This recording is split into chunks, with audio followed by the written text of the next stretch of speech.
Versailles ne s'est pas fait en un jour.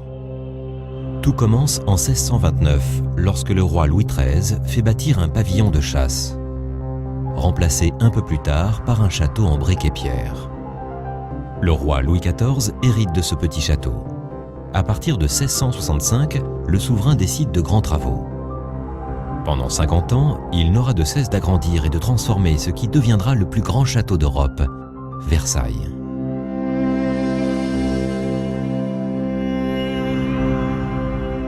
L'architecte Louis Le Vau réalise 2 grands appartements en symétrie pour le roi et la reine.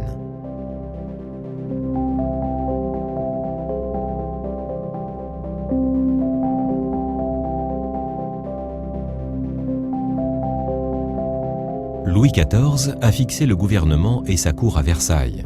Après une nouvelle campagne de travaux, Jules Hardouin-Mansart remplace la terrasse qui domine le parc par la galerie des glaces qui devient le grand espace de réception et d'apparat de la cour.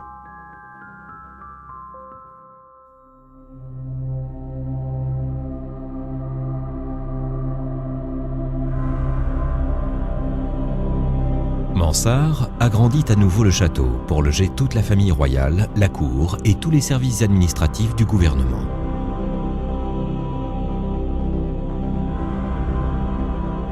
Avec le personnel de service, des cuisines, des écuries, environ 10 000 personnes s'activaient en permanence autour du palais. À la fin de son règne, Louis XIV déplace sa chambre au centre du château. Cette chambre rythme les cérémonies de la journée du roi et la vie de tous les courtisans de Versailles. Dominant l'ensemble des bâtiments, une chapelle royale est enfin érigée par Mansart à l'échelle du château. Lorsque le roi Louis XV s'installe à Versailles, il rompt avec l'étiquette stricte dictée par la cour. Il fait aménager de petits appartements pour plus de confort et d'intimité.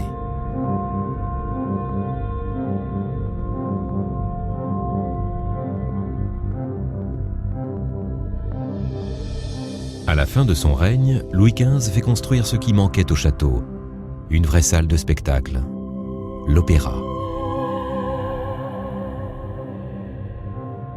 L'architecte Gabriel modernise les façades vers la ville.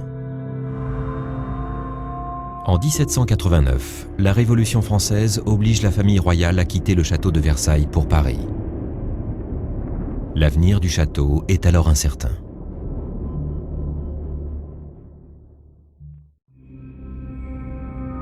À la Révolution, la grille royale, symbole d'absolutisme, est détruite. Le roi quitte Versailles pour toujours. Les collections de peintures sont transportées au Louvre et le mobilier du château vendu aux enchères est totalement dispersé. Mais le château est finalement préservé.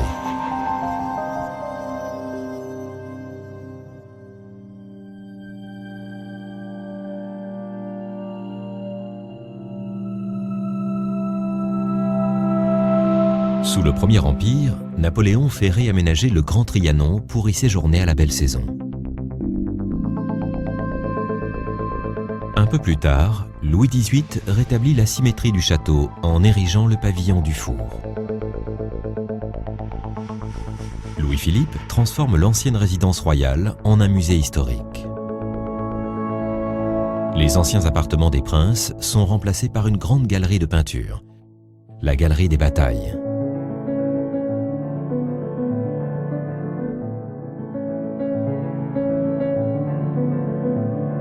À ses débuts, la République française prend possession de Versailles. Elle fait aménager la salle du Congrès qui peut accueillir l'Assemblée et le Sénat. Le Versailles d'aujourd'hui est le fruit de cette longue histoire. Ancien palais royal aux collections prestigieuses, musée historique, palais de la République. C'est également un lieu vivant qui accueille fêtes et spectacles qui éblouissent comme sous Louis XIV les visiteurs du monde entier.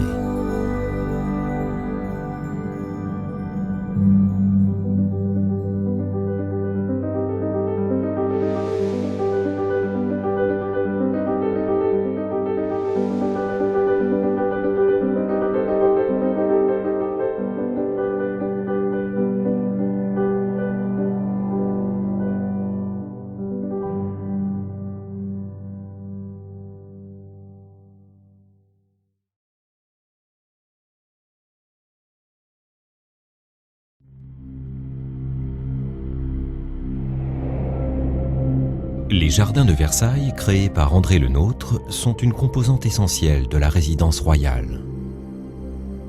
Ils entourent le château sur 3 côtés. L'axe est-ouest devient dès les années 1660 la grande perspective.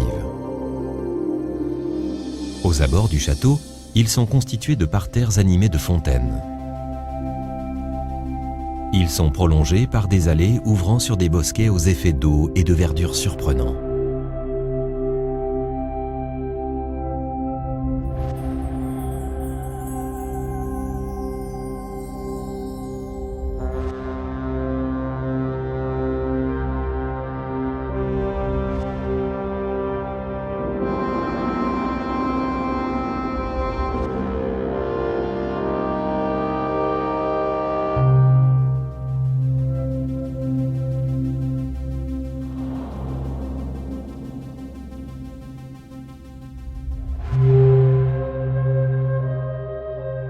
Dans le parc, le roi Louis XIV fait construire le Grand Trianon.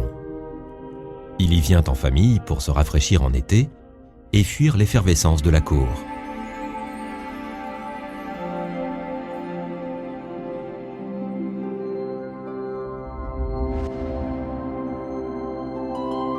Le roi Louis XV, quant à lui, fait aménager le petit Trianon pour Madame de Pompadour.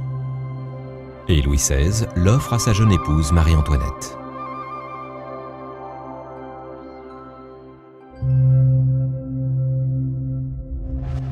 La reine fait réaménager les jardins à l'anglaise et construire un hameau original composé de chaumières rustiques.